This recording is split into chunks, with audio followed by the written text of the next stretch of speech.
It's been almost 4 years since the last global Hatsune Miku mobile game, Miku Flick 2, was pulled from the iOS store, and now fans can finally look forward to adding an officially developed Vocaloid-centered game to their phones.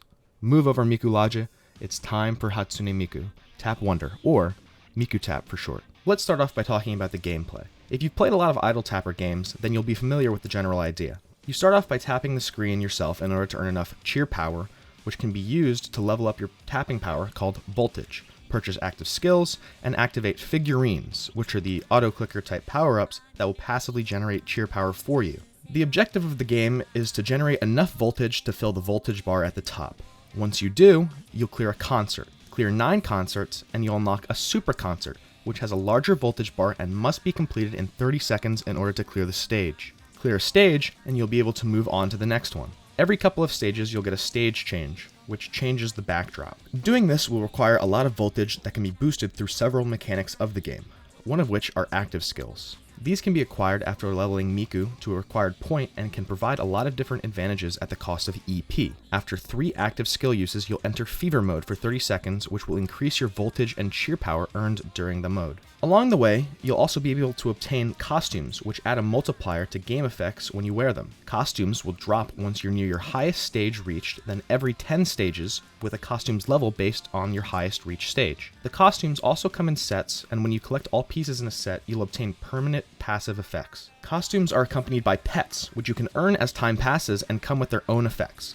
Copies of the same pet can combine to increase in level in order to unlock passive effects, which are enabled even if you don't have that pet selected. Once you've regressed to a high enough stage, you'll have the ability to restage, which resets Miku's level, cheer power, figurines, and stage progression to a certain extent, but lets you keep costumes, pets, extra skills, skill trees, and any expansions you've purchased. You'll also be given some memory and skill points when you restage, which you can then use to purchase expansions and skill tree upgrades respectively. Expansions are effect multipliers that can be leveled up or purchased with memory and are permanent unless you use the game's freemium currency jewels to remove them. Skill trees provide additional effects or multipliers to different aspects of the game, with originality increasing your tapping power, warmth increasing your figurine power, solidness increasing your active skill power, and power increasing your pet power. You can earn skill points to spend on these upgrades for every 50 stages you reach after reaching a new highest stage when you perform a restage. I also mentioned earlier extra skills, which can be purchased with jewels and will temporarily alter your game experience, such as giving you an amount of cheer power based on the current stage, or allowing you to hold down on the screen instead of tapping for 12 hours. Like most mobile idle games, there's also offline progression to a point. You begin to automatically progress through concerts offline up to your highest reach stage when you restage. All in all, the game and many of its systems are similar to other idle games that have been seen before, but with a cute Vocaloid spin put on it. However, I do have a small and a big problem with the game in its current state that I feel like I need to address. My first problem is with the game's cash shop, where you can purchase jewels, loot boxes, effects, and daily deals.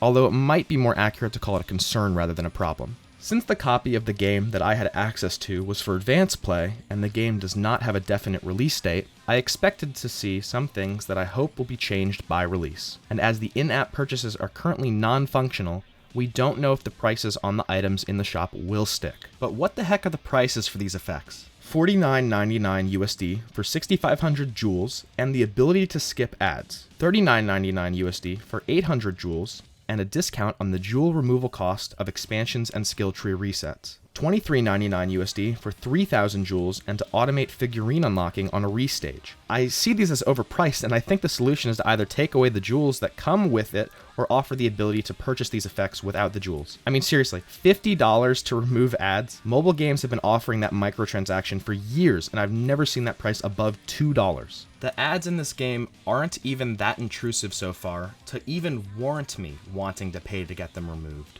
The only time ads are present are when rainbow stars fly across the screen and you can choose to spin a wheel for rewards if you watch a video, or when you restage for some cheer power. My other concern with the shop is the loot box appearance rates. The super box and the special box share the same drop rates, but the normal box has its own set, and neither of them add up to 100%. The drop percentage for the normal box adds up to 91.25%, and the super/special box odds adds up to 100.25%. I know that at the bottom of the list it states that percentages may not add up to 100% due to rounding, but that is some serious rounding error if you're over 8% off a total that should add up to 100. This list should be changed so that it accurately reflects the real percentages and actually adds up to 100%.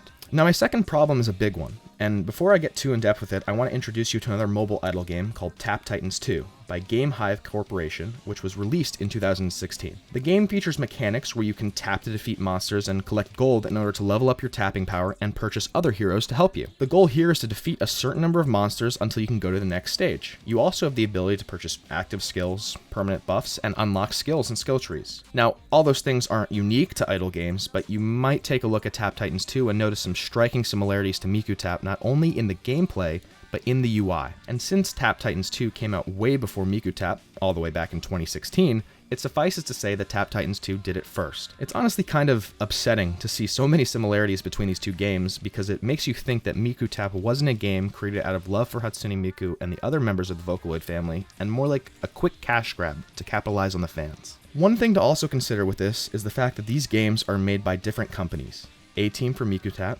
and Game Hive for Tap Titans 2. Now, I'm not accusing A-Team of stealing, but it is weird that so much of these two games are similar, down to the game systems and the UI. Once again, I hope that this is just something present in the advanced copy of the game that they're planning on changing for release, and that they just use Tap Titans 2 as a guide to design parts of the game. I pray that this is just some sort of coincidence or something, but I'm not holding my breath. I even tried looking around for other idle games that use similar systems or UI, but wasn't able to find any, because I'm interested to know if the similarity between these two games isn't because one was copying the other, but maybe because they were made using a template or something of the sort. If you do know anything, please reach out to me on Twitter at RollNeedLive, because that's something I'm curious about, and it would change my opinion on this issue that I have with the game. Even knowing about these problems, I still did enjoy my time playing MikuTap, and even though I didn't get to spend as much time playing it as I'd have liked to during the advanced play period, I'm pretty satisfied with my experience so far, considering I was able to get within the top 20 on the global leaderboard. I'm excited for its release, and I can't wait to get my hands on it again. For the second global Hatsune Miku mobile game in 4 years, and one of the first official non-rhythm Miku games, it's a refreshing change, and can potentially open the door to other types of Hatsune Miku related games in the future, besides just rhythm games. Just address those two problems I mentioned, A-Team,